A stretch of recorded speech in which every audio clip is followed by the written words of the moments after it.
Trend now തുടങ്ങുന്നു. പ്രധാന വാർത്തകൾ. ബിരുദ പരീക്ഷയ്ക്ക് തോറ്റ SFIക്കാരന് ബിരുദാനന്ദ ബിരുദത്തിന് പ്രവേശനം നൽകി കാലടി സർവകലാശാല.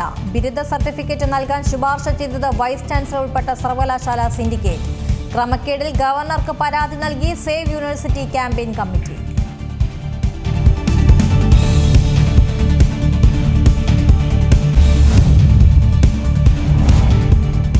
ശബരിമല സ്വർണ്ണക്കൊള്ള കേസിലെ SIT അന്വേഷണത്തിൽ പൂർണ്ണ വിശ്വാസം പ്രകടിപ്പിച്ച് ഹൈക്കോടതി. കുറ്റപത്രം വൈകുന്നതിൽ ആശങ്കയില്ലെന്ന് കോടതി. കോടതിയുടെ പരാമർശം കേസിൽ CBI അന്വേഷണം ആവശ്യപ്പെട്ടുള്ള ഹർജിയിൽ. ശബരിമല സ്വർണ്ണക്കൊള്ളയിൽ കള്ളപ്പണക്കേസിൽ ED ചോദ്യം ചെയ്ത മുരാരി ബാബുവിന്റെ മൊഴി വിവരങ്ങൾ പുറത്ത്. ഉണ്ണികൃഷ്ണൻ പോറ്റിയിൽ നിന്ന് സാമ്പത്തിക നേട്ടം ഉണ്ടായിട്ടില്ലെന്ന് മൊഴി.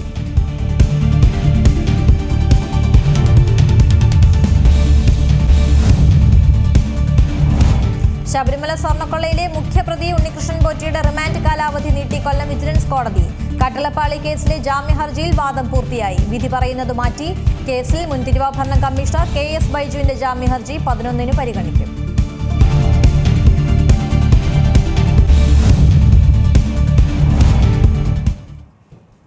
സംസ്ഥാനത്ത് വീണ്ടും കാട്ടാന ആക്രമണ മരണം. തൃശൂർ പീച്ചിൽ യുവാവ് കൊല്ലപ്പെട്ടു. മരിച്ചത് മയിലാടുംപാറ സ്വദേശി ഷിജോ. ആടിന് തീറ്റ കൊടുക്കാൻ പോയ ഷിജു തിരികെ എത്താതെ നടത്തിയ തിരച്ചിലിൽ മൃതദേഹം കണ്ടെത്തി. സംഭവത്തിൽ നാട്ടുകാർ വനംവകുപ്പിന്റെ ജീപ്പ് തടഞ്ഞു. തൃശൂർ തൃപ്രയാറിൽ ആനയിടഞ്ഞു.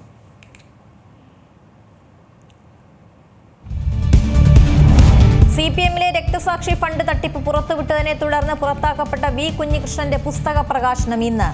ചടങ്ങ് വൈകിട്ട് പയ്യന്നൂർ ഗാന്ധി പാർക്കിൽ. CPM പ്രവർത്തകരുടെ ആക്രമണം ഭയന്ന് പരിപാടിക്ക് കുഞ്ഞികൃഷ്ണന് പോലീസ് സുരക്ഷ. നേതൃത്വത്തെ അണികൾ തിരുത്തണമെന്ന പേരിൽ പുസ്തകം.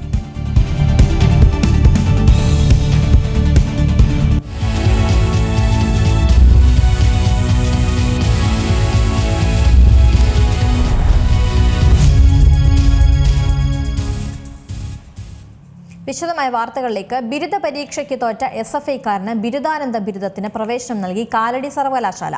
വൈസ് ചാൻസലർ ഉൾപ്പെട്ട സർവകലാശാല സിൻഡിക്കേറ്റ് ഇയാൾക്ക് ബിരുദ സർട്ടിഫിക്കറ്റ് നൽകാനും ശുപാർശ ചെയ്തു. ക്രമക്കേട് ചൂണ്ടിക്കാട്ടി സേവ് യൂണിവേഴ്സിറ്റി ക്യാമ്പയിൻ കമ്മിറ്റി ഗവർണർക്ക് പരാതി നൽകി.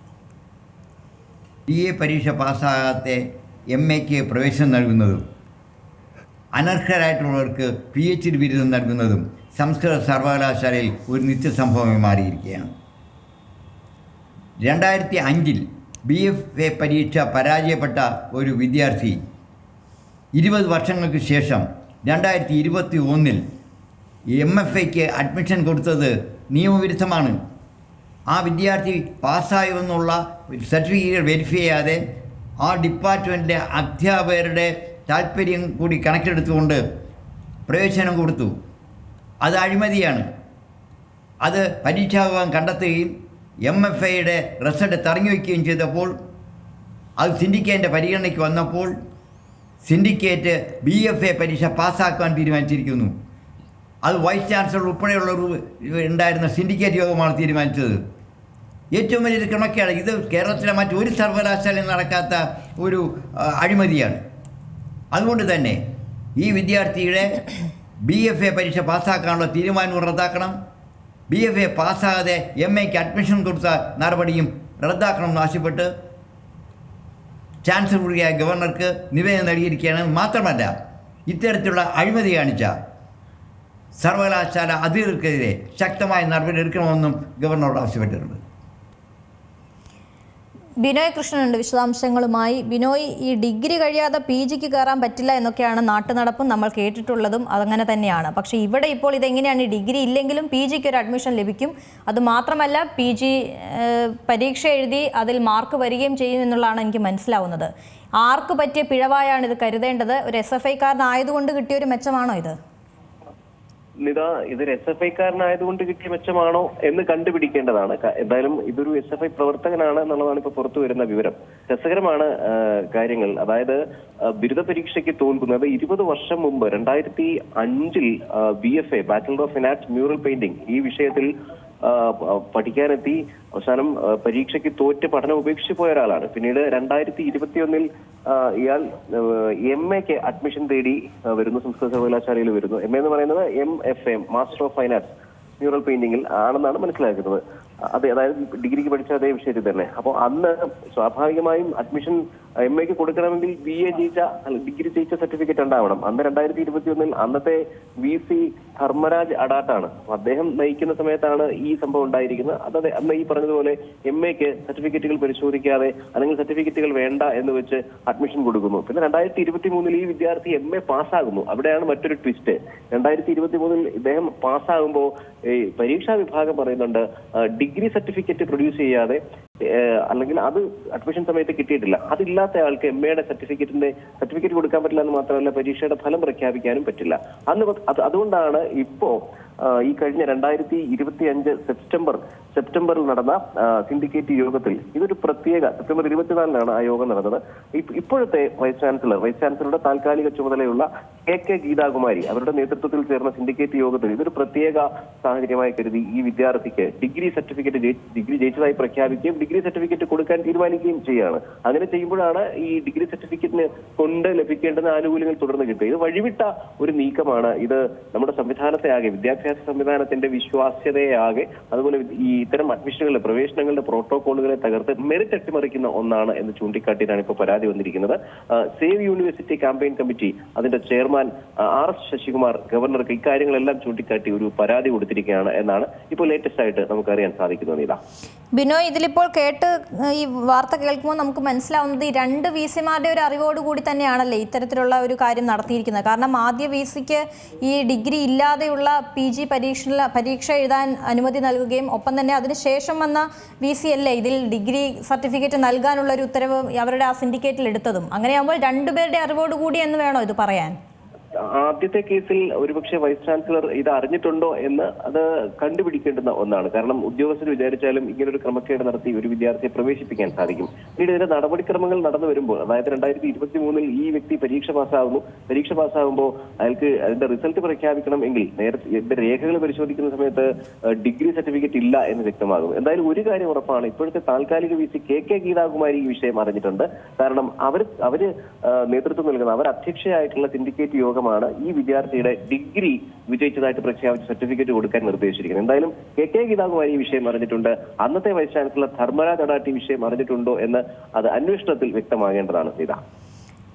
ഇവരുടെയൊക്കെ ഒരു പ്രതികരണം നമുക്ക് ലഭ്യമാവുന്നുണ്ടോ? ഈ VC ഇതുമായി ബന്ധപ്പെട്ട് ഈ വാർത്ത പുറത്തു വന്നു, ഇപ്പോൾ ഗവർണർക്ക് പരാതി നൽകി എന്നുള്ളതാണ് ഞാൻ മനസ്സിലാക്കുന്നത്. അതിനുശേഷം ഉള്ള ഒരു പ്രതികരണം എന്തെങ്കിലും ഈ യൂണിവേഴ്സിറ്റിയുടെ ഭാഗത്തുനിന്ന് ഉണ്ടായിട്ടുണ്ടോ? ഇതിനുശേഷം എന്തെങ്കിലും പ്രതികരണം വന്നതായി അറിയില്ല. അക്കാര്യത്തിൽ വ്യക്തത വരേണ്ടതുണ്ട്.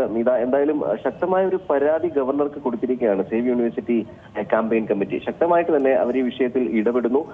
ഇത് ചൂണ്ടിക്കാണിക്കുന്ന ചില കാര്യങ്ങളുണ്ട്. ഇത്തരം വിഷയങ്ങളിൽ ഇങ്ങനെ സംഭവിക്കുകയാണെങ്കിൽ അത് ഏത് തരത്തിലാണ് നമ്മുടെ വിദ്യാഭ്യാസ സംവിധാനത്തെ ബാധിക്കുക എന്ന് ചൂണ്ടിക്കാട്ടി തന്നെയാണ് പരാതി കൊടുത്തിരിക്കുന്നത്.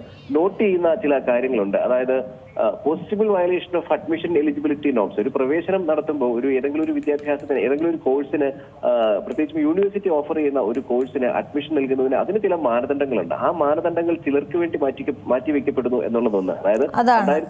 അതാണ് ബിനോയ് പറഞ്ഞതുപോലെ ചില മാനദണ്ഡങ്ങൾ കാറ്റിൽ പറത്തിക്കൊണ്ടുള്ള ഒരു നടപടി എന്ന് തന്നെ ഇതിനെ പറയേണ്ടി വരും. നമുക്ക് ചില പ്രതികരണങ്ങളെ കൂടി പോകാം. KS സംസ്ഥാന ജനറൽ സെക്രട്ടറി പ്രിയ CP ടെലിഫോൺ ചെയ്യുന്നുണ്ട്. നമസ്കാരം ശ്രീ പ്രിയ.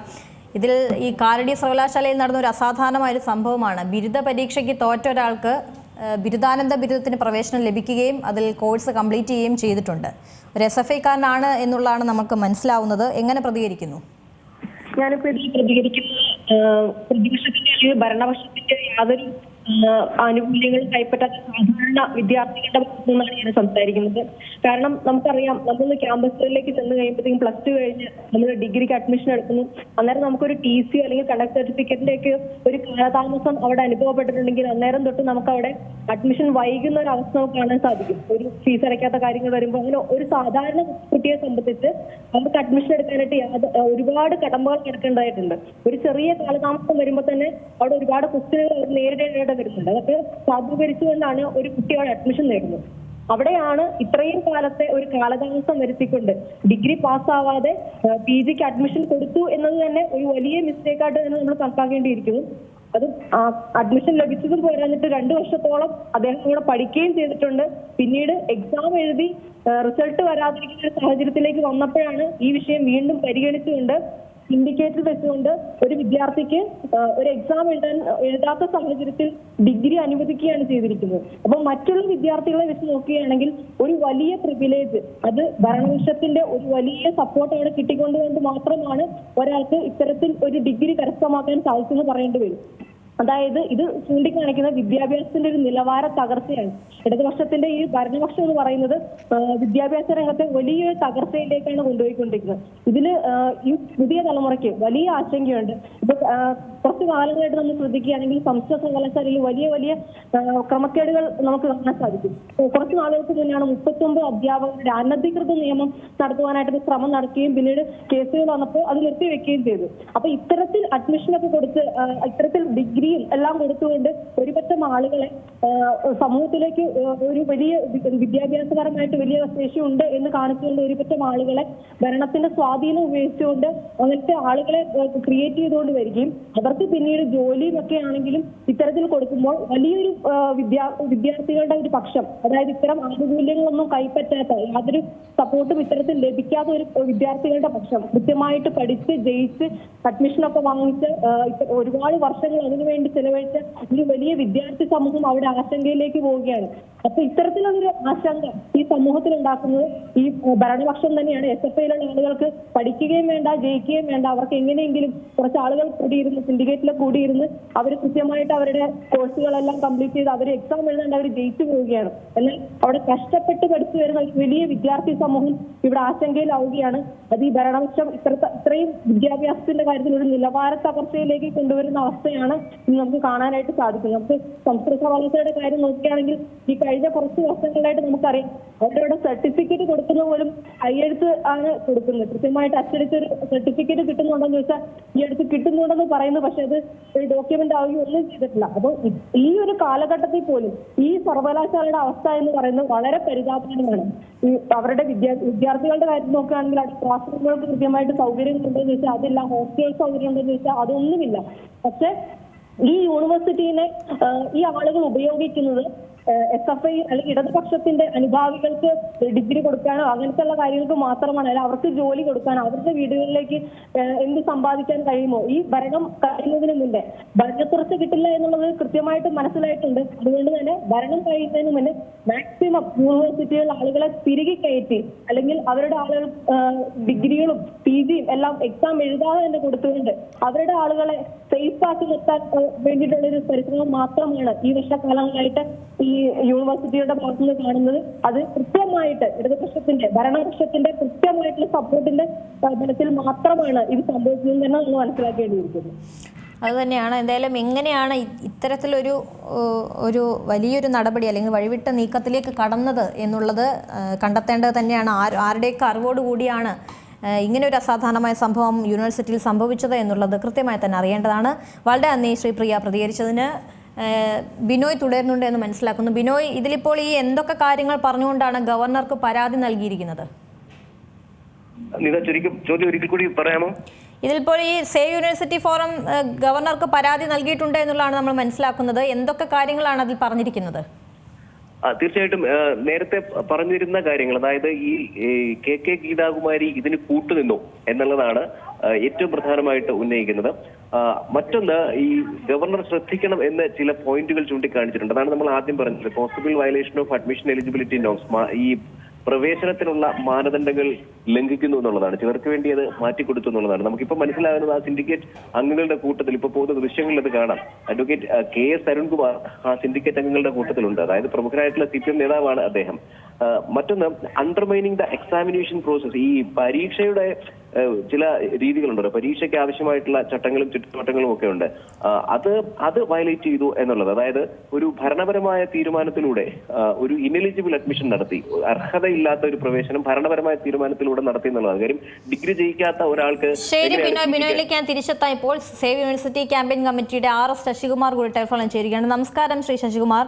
ഈ പറഞ്ഞതുപോലെ നമ്മൾ കേൾക്കുമ്പോൾ തന്നെ ഇത് എന്തൊരു അസാധാരണമായ നടപടി എന്ന് തന്നെ നമുക്ക് തോന്നുന്നുള്ളൂ. എങ്ങനെയാണ് ഇങ്ങനെ ഒരു നടപടിയിലേക്ക് സർവകലാശാലയ്ക്ക് പോകേണ്ടി വന്നത് എന്നുള്ള വലിയൊരു ചോദ്യമുണ്ട്. ഇപ്പോൾ ഗവർണർക്ക് പരാതി നൽകിയിട്ടുണ്ട് എന്നുള്ളതാണ് ഞാൻ മനസ്സിലാക്കുന്നത്. ഇതെങ്ങനെ സംഭവിച്ചിട്ടുണ്ടാകും? ആരുടെ പിഴവായിട്ട് വേണം നമ്മൾ ഇത് കണക്കാക്കാൻ? അല്ല, സംസ്കൃത സർവകലാശാലയിൽ ഇത് പുതിയ സംഭവമല്ല. കാരണം കഴിഞ്ഞ 2 വർഷത്തിന് മുമ്പ് കഴിഞ്ഞ വൈസ് ചാൻസലർ ആയിരുന്ന ഡോക്ടർ ധർമ്മരാജ വൈസ് ചാൻസലർ ആയിരുന്നപ്പോൾ 6 വിദ്യാർത്ഥികളെ BA പാസ്സാകാത്തവരെ MA ചേർത്തു. അവർ പഠനം നടത്തിക്കൊണ്ടിരിക്കുമ്പോൾ ഞങ്ങൾ പരാതി കൊടുത്തതിന്റെ അടിസ്ഥാനത്തിൽ ഇദ്ദേഹം കാലാവധി കഴിഞ്ഞ് പുറത്തു പോയതിനു ശേഷം അവിടെ വൈസ് ചാൻസലർ ചുമതല വഹിച്ചിരുന്ന കാലിക്കറ്റ് സർവകലാശാല വൈസ് ചാൻസലർ ഡോക്ടർ ജയരാജ് പരിശോധന നടത്തുകയും 6 വിദ്യാർത്ഥികളെയും പുറത്താക്കുകയും ചെയ്തു. വാസ്തവത്തിൽ ഭാഗ്യമെന്ന് വേണം പറയാം. അദ്ദേഹം പോയത് കൊണ്ട് മാത്രമാണ് സംഭവിച്ചത്, ഇല്ലെങ്കിൽ ഇത് പുറത്തറിയില്ലായിരുന്നു. അതേപോലെ ഈ ധർമ്മരാജ് അഡാട്ട് എന്ന് പറയുന്ന വൈസ് ചാൻസലർ, അദ്ദേഹമാണ് അവിടെ എല്ലാ ഔട്ട് ഓഫ് ദി വേ ആയിട്ടുള്ള നിയമനങ്ങൾ നടത്തിയത്. നമ്മുടെ മന്ത്രിയായിരിക്കുന്ന രാജേഷിന്റെ ഭാര്യയെ നിയമങ്ങളെല്ലാം മാറ്റിമറിച്ചുകൊണ്ട് അവിടെ അസിസ്റ്റന്റ് പ്രൊഫസറായിട്ട് നിയമിച്ചതും ധർമ്മരാജ അഡാട്ടാണ്. അദ്ദേഹത്തിന് പാർട്ടിയിൽ നിന്ന് CPM നിന്ന് ഒരുപാട് ആനുകൂല്യങ്ങൾ കിട്ടുമെന്നുള്ളത് കൊണ്ട് ഈ ഇപ്പോൾ വിവാദമായിരിക്കുന്ന SFI പ്രവർത്തകൻ 2005 അവിടെ നിന്ന് BFA 4 വർഷത്തെ കോഴ്സ് മ്യൂറൽ പെയിന്റിങ്ങിൽ പരാജയപ്പെട്ട് പഠനം നിർത്തിപ്പോയ ആളാണ്. ഇദ്ദേഹം വൈസ് ചാൻസലർ ആയിരിക്കുമ്പോൾ 2021 പ്രവേശനം നൽകിയിരിക്കുന്നു. 2023 അദ്ദേഹം MFA പാസ്സായി. MFA പാസ്സായപ്പോൾ സർവകലാശാല പരീക്ഷാ വിഭാഗമാണ് കണ്ടെത്തി ഇദ്ദേഹം BFA പരീക്ഷ ബാച്ചിലർ ഡിഗ്രി പാസ്സായിട്ടില്ല. അപ്പോഴേക്കും ഇദ്ദേഹം സമ്മർദ്ദം ചെലുത്തി ഈ റിസൾട്ട് റിലീസ് ചെയ്യുക. കാരണം MFA പാസ്സായ ഒരു കുട്ടി എന്തുകൊണ്ടും BFAയെക്കാളും മിടുക്കനാണ്, കേമനാണ്. കാരണം MFAയുടെ പരീക്ഷാ പേപ്പർ നോക്കുന്നതും മൂല്യനിർണ്ണയം നടത്തി റിസൾട്ട് പബ്ലിഷ് ചെയ്യുന്നതൊക്കെ യൂണിവേഴ്സിറ്റി ആയതുകൊണ്ട് MFAക്ക് അയാള് ക്ലാസ്സോടുകൂടി പാസ്സായി, BFA പാസ്സായിട്ടില്ല. വിചിത്രമല്ലേ, BA പാസ്സാകാത്ത ഒരാൾ MAക്ക് പഠിക്കുന്ന എന്ന് പറയുമ്പോൾ കേരളത്തിലെ ഒരു സർവകലാശാലയിലും ഇത്തരത്തിൽ കുത്തരിഞ്ഞിട്ടില്ല. അതുകൊണ്ട് ഞങ്ങൾ ഈ കാര്യങ്ങൾ ചൂണ്ടിക്കാട്ടി.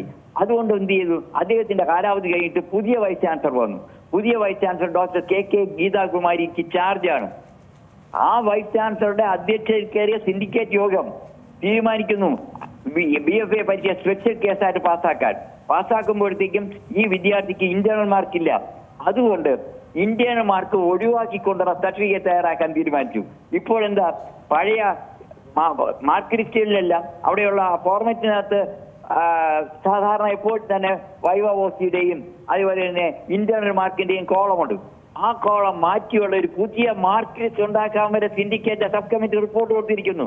സിൻഡിക്കേറ്റ് എന്ന് പറയുന്നത് ഇപ്പോൾ ഈ കഴിഞ്ഞ കുറച്ച് നമ്മുടെ CPMന്റെ വക്താവായി ചാനൽ ചർച്ചയിൽ പങ്കെടുക്കുന്ന മാധ്യമ വക്താവായിട്ടുള്ള അരുൺകുമാർ എന്ന് പറയുന്ന കൊച്ചി സ്വദേശിയായ DYFIയുടെ മുൻകാല എറണാകുളം ജില്ലാ പ്രസിഡന്റ് ആയിരുന്നു. അദ്ദേഹമാണ് അവിടുത്തെ സിൻഡിക്കേറ്റ്. അദ്ദേഹമാണ് അവിടെ ഡിഫാക്ടോ വൈസ് ചാൻസലർ പോലെ പ്രവർത്തിക്കുന്നത്. വൈസ് ചാൻസലർ പറയുന്നത് സിൻഡിക്കേറ്റിന്റെ കമ്മിറ്റി കൂടി തീരുമാനിച്ചാൽ താൻ നടപ്പിലാക്കാൻ ബാധ്യതയാണ്. തെറ്റാണ്. തെറ്റുകൾ യൂണിവേഴ്സിറ്റി ചട്ടത്തിനെതിരായിട്ട് ഒരു തീരുമാനം എടുക്കാൻ സിൻഡിക്കേറ്റിന് അധികാരമില്ല. അങ്ങനെ ചെയ്തിട്ടുണ്ടെങ്കിൽ അത് തടയാൻ വൈസ് ചാൻസലർ ബാധ്യതയാണ്. പക്ഷേ ഈ വൈസ് ചാൻസലർ ഡോക്ടർ ഗീതാകുമാരി അവിടെയുള്ള ഈ സിൻഡിക്കേറ്റ് അംഗമായ അരുൺകുമാറിന് ഒപ്പം നിന്നുകൊണ്ടാണ് BFA തോറ്റ SFIക്കാരനെ പാസ്സാക്കാൻ തീരുമാനിച്ചത്. ഇത് ഞങ്ങൾ ഗവർണർ ശ്രദ്ധപ്പെടുത്തിയിട്ടുണ്ട്. യാതൊരു കാരണവശാലും ഇത് അംഗീകരിച്ചു കഴിഞ്ഞാൽ സർവകലാശാല വിശ്വാസം നഷ്ടപ്പെട്ടിരിക്കുകയാണ്. സംസ്കൃത സർവകലാശാലയുടെ അവിടെ PhD കൊടുക്കുന്നത് ഉൾപ്പെടെ വ്യാപകമായ ക്രമക്കേട് നടക്കാനായിട്ട് ആക്ഷേപമുണ്ട്. ആ അവസരത്തിലാണ് BFA തോറ്റ ഒരു വിദ്യാർത്ഥിക്ക് MFA പരീക്ഷ പാസ്സാക്കാൻ അനുവദിച്ചാൽ തീർച്ചയായിട്ടും അത് ഗുരുതരമായ വീഴ്ചയാണ്. അത് സർവകലാശാലയുടെ വിശ്വാസത്തെ നഷ്ടപ്പെടുത്തുമെന്നുള്ള കാര്യം കാണിച്ചുകൊണ്ടും ഈ തെറ്റ് ചെയ്ത ഈ ക്രമക്കേടിന് കൂട്ടുനിന്ന തോറ്റ വിദ്യാർത്ഥിക്ക് പ്രവേശനം കൊടുക്കാൻ വരെ തീരുമാനിച്ച സർവകലാശാല അധികൃതർക്കെതിരെ നടപടിയെടുക്കണമെന്ന് ആവശ്യപ്പെട്ടാണ് ഞങ്ങൾ ഗവർണർക്ക് കത്ത് കൊടുത്തിരിക്കുന്നത്. തീർച്ചയായിട്ടും അനുഭാവപൂർവമായ ഒരു തീരുമാനം ഗവർണറുടെ ഭാഗത്തുനിന്നുണ്ടാകും എന്നാണ് സേവ് യൂണിവേഴ്സിറ്റി ക്യാമ്പയിൻ കമ്മിറ്റി പ്രതീക്ഷിക്കുന്നത്. അതുതന്നെയാണ് ഇത് ഈ പറഞ്ഞതുപോലെ വിദ്യാഭ്യാസത്തിനെതിരായ നല്ല രീതിയിൽ പോകേണ്ട ഒരു വിദ്യാഭ്യാസത്തെ അതിൽ നിന്നും കളങ്കം വരുത്തുന്ന രീതിയിലുള്ളൊരു നടപടി തന്നെയാണ് സർവകലാശാലയുടെ ഭാഗത്തുനിന്നും ഉണ്ടായിരിക്കുന്നത്. ഇതിലിപ്പോൾ VCയുടെ ഒരു അറിവോട് കൂടിയാണ് എങ്കിൽ അത് VCയുടെ ഭാഗത്തുണ്ടായ വലിയൊരു തെറ്റ് തന്നെയാണ്. അതിൽ എന്തായാലും നടപടി എടുക്കുക തന്നെ വേണം. തീർച്ചയായിട്ടും. കാരണം വൈസ് ചാൻസലർ ഇവിടെ കേരള സർവകലാശാല സിൻഡിക്കേറ്റ് പൊളിറ്റിക്കലാണ്. ചിലപ്പോൾ അവർക്ക് ചില രാഷ്ട്രീയ താല്പര്യങ്ങൾ ഉണ്ടാവാം. പക്ഷെ വൈസ് ചാൻസലർക്ക് അത് പാടില്ല. നമ്മൾ യൂണിവേഴ്സിറ്റി നിലനിൽക്കുന്നതിനെ വൈസ് ചാൻസലർ കേന്ദ്രീകരിച്ചാണ്. തെറ്റുകൾ ഉണ്ടെങ്കിൽ ചൂണ്ടിക്കാണിക്കാൻ ബാധ്യസ്ഥയാണ്, തടയാൻ ബാധ്യസ്ഥയാണ്. വൈസ് ചാൻസലർ ഇവർ പരിഹരിക്കാൻ പറ്റില്ലെങ്കിൽ അത് ഗവർണർക്ക് റെഫർ ചെയ്യണം. ഇതാണ് സർവകലാശാല ചട്ടം. ഇങ്ങനെയാണ് കേരളത്തിലെ മറ്റ് സർവകലാശാലകളെല്ലാം പ്രവർത്തിക്കുന്നത്, ഇപ്പോൾ പ്രവർത്തിച്ചുകൊണ്ടിരിക്കുന്നത്. അങ്ങനെ പ്രവർത്തിക്കുന്നതിന് തടസ്സം നിൽക്കുന്നതുകൊണ്ടാണല്ലോ ഈ വൈസ് ചാൻസലർമാരെ നിയമിക്കുന്നതിന്റെ പേരിൽ ഗവർണറും ഗവൺമെന്റുമായിട്ടുള്ള തർക്കം നടക്കുന്നത്.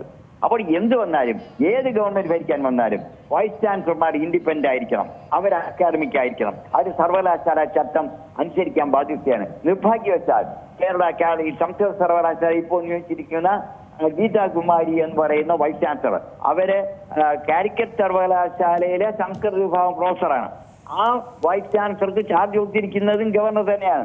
കഴിഞ്ഞ ഗവർണറായിരുന്ന ശ്രീ ആരിഫ് മുഹമ്മദ് ഖാൻ ഗവർണർ ആയിരിക്കുമ്പോഴാണ് ഇവർക്ക് താൽക്കാലികമായി ചാർജ് കൊടുത്തത്. പക്ഷേ ചാർജ് കൊടുത്തു കഴിഞ്ഞാൽ വൈസ് ചാൻസലർ ഉത്തരവാദിത്വം നിറവേറ്റാൻ ആ വൈസ് ചാൻസലർ ബാധ്യതയാണ്. അല്ലാതെ പാർട്ടി തലത്തിലുള്ള ചില നേതാക്കന്മാർ സിൻഡിക്കേറ്റിൽ പറയുകയും അവർ തയ്യാറാക്കുന്ന റിപ്പോർട്ടിൽ ഒപ്പുവയ്ക്കാൻ വേണ്ടിയാണെങ്കിലും ഇങ്ങനെ ഒരു വൈസ് ചാൻസലർ ആവശ്യമില്ലല്ലോ. ഈ പാർട്ടിയിലെ CPM-ന്റെ എങ്കിലും നേതാവിനെ സിൻഡിക്കേറ്റ് രംഗത്തെ അവിടുത്തെ വൈസ് ചാൻസലർ ചുമതലപ്പെടുത്താൽ മതി. ഈ വക കാര്യങ്ങളാണ് ഞങ്ങൾ ഗവർണറുടെ ശ്രദ്ധയിൽപ്പെടുത്തിയിട്ടുള്ളത്. നിശ്ചയമായും ഗവർണർ ഭാഗത്തു നിന്നും അനുകൂലമായ ഒരു തീരുമാനം ഉണ്ടാകുമെന്നാണ് പ്രതീക്ഷിക്കുന്നത്. അതുതന്നെയാണ് എന്തായാലും വളരെ നന്ദി ശ്രീ RS ശശികുമാർ പ്രതികരിച്ചതിന്. ഒരു ഗവർണർക്ക് ഇതും ഈ വിഷയവുമായി ബന്ധപ്പെട്ട പരാതി നൽകിയിട്ടുണ്ട്. ഏത് തരത്തിലുള്ള നടപടിയിലേക്ക് ഇനി പോകും എന്നുള്ളതാണ് ഇനി വരും സമയങ്ങൾ അറിയേണ്ടത്. എന്തായാലും ബിരുദ പരീക്ഷയ്ക്ക് തോറ്റ ഒരാൾക്കാണ് കാലടി സർവകലാശാല ബിരുദാനന്ത ബിരുദത്തിന് പ്രവേശനം നൽകുകയും പരീക്ഷ എഴുതുകയും അതിൽ റിസൾട്ട് വരുമ്പോഴാണ് ഡിഗ്രി കംപ്ലീറ്റ് ആക്കിയിട്ടില്ല എന്നുള്ള കാര്യം അറിയുന്നത്. തുടർന്ന് ഡിഗ്രി കംപ്ലീറ്റ് ആക്കാതെ ഈ PGയുടെ റിസൾട്ട് പബ്ലിഷ് ചെയ്യാൻ പറ്റില്ല എന്നുള്ള കാരണം കൊണ്ടാണ് പിന്നീട് സിൻഡിക്കേറ്റ് ചേരുകയും ഈ വിഷയം ഗൗരവമായി തന്നെ എടുത്തുകൊണ്ട് ഡിഗ്രിയുടെ സർട്ടിഫിക്കറ്റ് നൽകാമെന്നുള്ള തീരുമാനത്തിലേക്ക് കൂടി പോയത്. അപ്പോൾ ഏതൊക്കെ തരത്തിലുള്ള ഒരു അനധികൃതമായ നടപടിയാണ് അവിടെ എടുത്തത് എന്നുള്ളതാണ് ഏറെ ശ്രദ്ധേയമായ കാര്യം. എന്തായാലും ഇത് VCയുടെ അറിവോടുകൂടിയാണ് എന്നുള്ള കാര്യമാണ് ഇപ്പോൾ നമ്മളോട് പ്രതികരിച്ച ശ്രീ RS ശശികുമാർ പറയുന്നത്. എന്തായാലും ആരുടെ ഭാഗത്തുണ്ടായ തെറ്റാണെങ്കിലും വലിയ രീതിയിലുള്ള പിഴവ് തന്നെയാണ്, അതിലൊരു നടപടി ഉണ്ടാകും എന്ന് തന്നെയാണ് കരുതേണ്ടത്. ഇടവേള.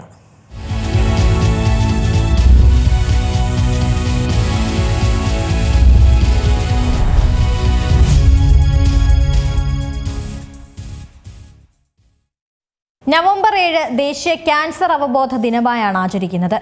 ക്യാൻസർ സാധ്യതകൾ, പ്രതിരോധം, മുൻകൂട്ടി കണ്ടെത്തുന്നതിന്റെ ഗുണങ്ങൾ എന്നിവയെക്കുറിച്ചെല്ലാം അവബോധം വളർത്തുകയാണ് ഈ ദിനത്തിന്റെ പ്രാധാന്യം. ജീവിതശൈലിയിലെ മാറ്റങ്ങൾ, പുകയില ഉപയോഗം, മോശം ഭക്ഷണശീലങ്ങൾ, വ്യായാമമില്ലായ്മ എന്നിവ ക്യാൻസർ ബാധിക്കാനുള്ള സാധ്യത കൂട്ടുന്നതാണ്. ദേശീയ ക്യാൻസർ അവബോധ ദിനം ഔദ്യോഗികമായി അംഗീകരിച്ച ലോകത്തിലെ ആദ്യത്തെ രാജ്യം ഇന്ത്യയാണ്. 2014 അന്നത്തെ കേന്ദ്ര ആരോഗ്യമന്ത്രിയായിരുന്ന ഡോക്ടർ ഹർഷവർദ്ധനാണ് ആദ്യമായി ഈ ദിനം അവതരിപ്പിച്ചത്. രാജ്യത്ത് ഓരോ വർഷവും ഏകദേശം 8 ലക്ഷം പുതിയ ക്യാൻസർ കേസുകളാണ് രജിസ്റ്റർ ചെയ്യുന്നത്. ഈ ക്യാൻസറുകളിൽ പലതും നേരത്തെയുള്ള കണ്ടെത്തൽ വഴി തടയാൻ സാധിക്കുന്നതുമാണ്. പ്രാരംഭഘട്ടത്തിൽ രോഗം തിരിച്ചറിയുന്നത് സമയബന്ധിതവും ഫലപ്രദവുമായ ചികിത്സയ്ക്ക് സഹായിക്കും. ഇന്ത്യയിൽ ഏറ്റവും സാധാരണമായ ക്യാൻസറുകൾ സ്തനാർബുദം, ഗർഭാശയ അർബുദം, ഓറൽ ക്യാൻസർ, ശ്വാസകോശ അർബുദം തുടങ്ങിയവയാണ്. സ്തനാർബുദത്തിന്റെ ലക്ഷണങ്ങൾ പരിശോധിച്ചാൽ സ്തനത്തിലോ കക്ഷത്തിലോ മുഴ കാണപ്പെടുന്നതോ, സ്തനങ്ങളുടെ വലിപ്പത്തിലോ ആകൃതിയിലോ ചർമ്മത്തിലോ ഉള്ള മാറ്റങ്ങളോ, മുലക്കണ്ണിൽ നിന്നും വരുന്ന ഡിസ്ചാർജോ അർബുദത്തിന്റെ ലക്ഷണമായി കരുതണം. സെർവിക്കൽ ക്യാൻസർ ലക്ഷണത്തിൽ യോനിയിൽ അസാധാരണമായ രക്തസ്രാവവും അസാധാരണമായ ഡിസ്ചാർജും സംഭവിക്കും. വായിൽ അസാധാരണമായ മുറിവോ വെള്ളയും ചുവപ്പും നിറത്തിലുള്ള പാടുകൾ കാണുകയോ ചെയ്താൽ ഓറൽ ക്യാൻസർ ആണോ എന്ന് പരിശോധിക്കണം. കടുത്ത ചുമയും കഫത്തിൽ രക്തം കാണപ്പെടുന്നതും ശ്വാസമുട്ടൽ, നെഞ്ചുവേദന തുടങ്ങിയ ലക്ഷണങ്ങൾ ശ്വാസകോശ അർബുദത്തിൻ്റെതായി പരിശോധിക്കണം. കൃത്യമായി കണ്ടെത്തലിലൂടെയും പരിശോധനയിലൂടെയും ക്യാൻസറിനെ പൊരുതി തോൽപ്പിക്കാം.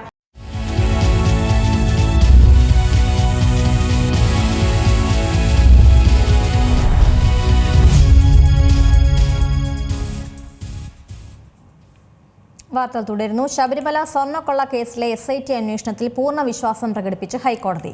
കുറ്റപത്രം വൈകുന്നതിൽ ആശങ്കയില്ലെന്ന് കോടതി വ്യക്തമാക്കി. കേസിൽ CBI അന്വേഷണം ആവശ്യപ്പെട്ടുള്ള ഹർജിയിലാണ് കോടതിയുടെ പരാമർശം.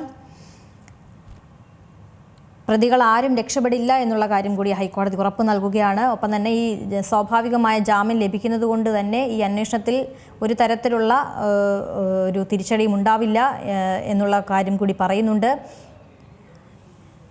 ഈ കേസ് അന്വേഷണം നമുക്കറിയാം ആദ്യം മുതൽ തന്നെ കോടതിയുടെ മേൽനോട്ടത്തിലാണ്. ഇത് വലിയ രീതിയിലുള്ളൊരു നടപടിയിലേക്ക് ഈ അന്വേഷണം പോകുന്നില്ല എന്നുള്ള ഒരു പ്രതിപക്ഷം ഉൾപ്പെടെ പറഞ്ഞിരുന്ന ഒരു സമയത്തു കൂടിയാണ് ഹൈക്കോടതി SITയെ അഭിനന്ദിച്ചുകൊണ്ടുള്ള ഒരു പരാമർശം നടത്തിയിരിക്കുന്നത്. ശബരിമല സ്വർണ്ണക്കൊള്ളയിൽ വിശദമായ അന്വേഷണത്തിന് ഇഡി കൂടുതൽ പേരിലേക്ക് അന്വേഷണം വ്യാപിപ്പിക്കാനാണ് തീരുമാനം. ചോദ്യം ചെയ്യലിനായി ദേവസ്വം അഡ്മിനിസ്ട്രേറ്റീവ് ഓഫീസർ ശ്രീകുമാർ ഇന്ന് ഇഡിക്ക് മുന്നിൽ ഹാജരാകാനാണ് സാധ്യത. കേസിൽ ഉൾപ്പെട്ട പ്രതികളെ വിശദമായി തന്നെ ചോദ്യം ചെയ്യാനാണ് എൻഫോഴ്സ്മെന്റ് ഡയറക്ടറേറ്റ് ഒരുങ്ങുന്നത്. കഴിഞ്ഞ ദിവസം ദേവസ്വം മുൻ എക്സിക്യൂട്ടീവ് ഓഫീസർ മുരാരി ബാബുവിനെ ഇഡി വിശദമായി തന്നെ ചോദ്യം ചെയ്തിരുന്നു. ഉണ്ണികൃഷ്ണൻ പോറ്റിയിൽ നിന്നും ₹1 പോലും സാമ്പത്തിക നേട്ടം ഉണ്ടായിട്ടില്ലെന്നായിരുന്നു മുരാരി ബാബുവിന്റെ മൊഴി. സ്വത്തുക്കളുമായി ബന്ധപ്പെട്ട എന്ത് രേഖകളും ഹാജരാക്കാൻ തയ്യാറാണെന്നും അദ്ദേഹം ഉദ്യോഗസ്ഥരെ അറിയിച്ചു. കഴിഞ്ഞ ദിവസം 9 മണിക്കൂറോളമാണ് മുരാരി ബാബുവിനെ ഇഡി ചോദ്യം ചെയ്തത്. ആവശ്യമെങ്കിൽ വീണ്ടും ഹാജരാകണമെന്ന നിർദ്ദേശം നൽകിയാണ് മുരാരി ബാബുവിനെ ഇഡി വിട്ടയച്ചത്. ഇതിന്റെ ഭാഗമായാണ് കേസിലെ മറ്റു പ്രതികളെയും നോട്ടീസ് നൽകി ചോദ്യം ചെയ്യുവാൻ ഇഡി തീരുമാനിച്ചിരിക്കുന്നത്. കേസിലെ പ്രതികളുടെ സാമ്പത്തിക ഇടപാടുകൾ ഉൾപ്പെടെ നേരത്തെ ഇഡി അന്വേഷിച്ചിരുന്നു. പ്രതികളുടെ വീടുകൾ കേന്ദ്രീകരിച്ച് പരിശോധന നടത്തുകയും ചെയ്തിരുന്നു. ശബരിമലയിൽ സ്വർണ്ണക്കൊള്ളയ്ക്ക് പുറമെ കള്ളപ്പണ ഇടപാടും നടന്നിട്ടുണ്ടെന്നാണ് ഇഡിയുടെ വിലയിരുത്തൽ. Zee Malayalam news, Kochi. ശബരിമല സ്വർണ്ണക്കൊള്ളയിലെ മുഖ്യപ്രതി ഉണ്ണികൃഷ്ണൻ പോറ്റിയുടെ റിമാൻഡ് കാലാവധി നീട്ടി 14 ദിവസത്തേക്കാണ് കൊല്ലം വിജിലൻസ് കോടതി റിമാൻഡ് കാലാവധി നീട്ടിയത്. അതേസമയം കടലപ്പാളി കേസിലെ പോറ്റിയുടെ ജാമ്യ ഹർജിയിൽ വാദം പൂർത്തിയായി. ജാമ്യ ഹർജിയിൽ വിധി പറയുന്നത് പിന്നീടത്തേക്ക് മാറ്റിയിട്ടുണ്ട്. ഇതിനിടെ കേസിൽ മുൻ തിരുവാഭരണം കമ്മീഷണർ KS ബൈജുവിന്റെ ജാമ്യ ഹർജി 11 പരിഗണിക്കാനായി മാറ്റി. റിമാൻഡിലായ 90 ദിവസം കഴിഞ്ഞത് കാട്ടി സ്വാഭാവിക ജാമ്യത്തിനാണ് ബൈജു ഹർജി സമർപ്പിച്ചത്.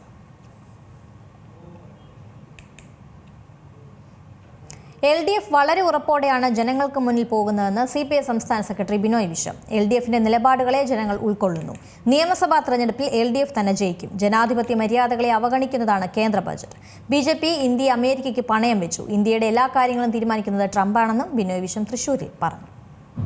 10 കൊല്ലം മുമ്പ് ഉണ്ടായതൊക്കെ ജനം മറന്നുപോയി കാണുമെന്ന് വ്യാമോഹമുണ്ടെങ്കിൽ ആ വ്യാമോഹം വേണ്ട. എല്ലാവരും ഓർക്കുന്നുണ്ട് പള്ളിക്കൂടം കൂട്ടാൻ പോയ UDFിന്റെ ഭരണത്തെ. ഓർക്കുന്നുണ്ട് ആരോഗ്യ മേഖലയെ താറുമാറാക്കിയ UDF ഗവൺമെന്റിനെ പറ്റി. കാർഷിക മേഖലയിലും വ്യവസായ രംഗത്തുമെല്ലാം UDFിന് മാത്രം കാർമ്മികത്വം ലഭിച്ച ആ UDFിനെ കേരളം മറന്നുപോയിട്ടില്ല. അതെല്ലാം സ്വയം മറന്നുകൊണ്ട് പറയുകയാണ്, ബാലാഹമാനങ്ങൾ പറയുകയാണ്.